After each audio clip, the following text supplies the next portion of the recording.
এভাবেই ড্রেনের পতিত পানিতে কিলবিল করছে মাছ।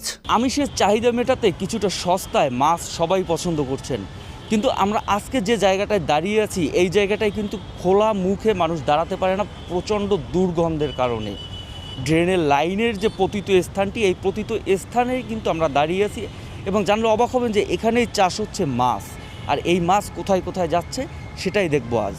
ঢাকার নিকুঞ্জ এলাকার এই মৎস্য খামারের আশপাশ ফাঁকা পড়ে থাকলেও ময়লা আর গন্ধে দূষিত পরিবেশে গড়ে ওঠেনি টং দোকানও। ড্রেনের ময়লা আর মুরগির নাড়ি ভুঁড়িতেই বেড়ে উঠছে এই খামারের মাছ, যা পাইকারদের হাত ধরে চলে যাচ্ছে রাজধানীর বিভিন্ন রেস্তোরাঁ সহ নানা শ্রেণীর ভোক্তার প্লেটে।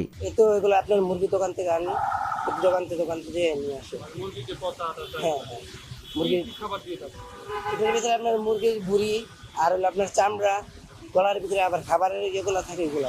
মাছের আপনার পাইকারি দেওয়া যায়। এমন দৃশ্য দেখে পথচারীরা বলছেন মাছের নামে ময়লা খাচ্ছে মানুষ। মাছের নামে ময়লা খাইতেছে, এই কারণে তো উৎপত্তি বেশি হইতেছে। মানে আমি এখানে দেখছি কিছু মাগুর মাছ চাষ হয়, এই মাছ কোনো প্রকারই খাওয়া উচিত না, মানে এটা খাওয়ার একদম উপযোগী না। এই মাছগুলো এরা যা খাবার দেয় বা এখানে যা হইতেছে এইটা খাওয়ার উপযোগী জিনিস না। আর খামারটির কর্মচারী জানালেন তিনি নিজে কখনো এই মাছ প্লেটে তুলেননি।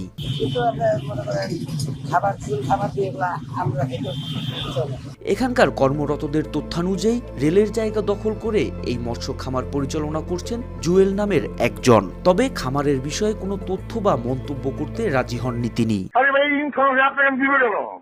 তবে 2023 সালে মৎস্য ও প্রাণী সম্পদ মন্ত্রণালয়ের আইন অধিশাখা থেকে প্রকাশিত প্রজ্ঞাপন অনুযায়ী দেশে আফ্রিকান মাগুর আমদানি, প্রজনন, চাষ, বহন, বাজারজাত, বিক্রি সহ সর্বপর্যায়ে নিষিদ্ধ।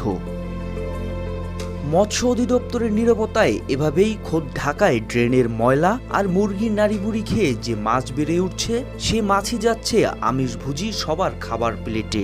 জনস্বাস্থ্য রক্ষায় নীরবতা ভেঙে সরকারের সংশ্লিষ্ট দপ্তরগুলো উদ্যোগ নিবে এমনটাই প্রত্যাশা সাধারণ মানুষের। মোহাম্মদ সায়েম, RTV।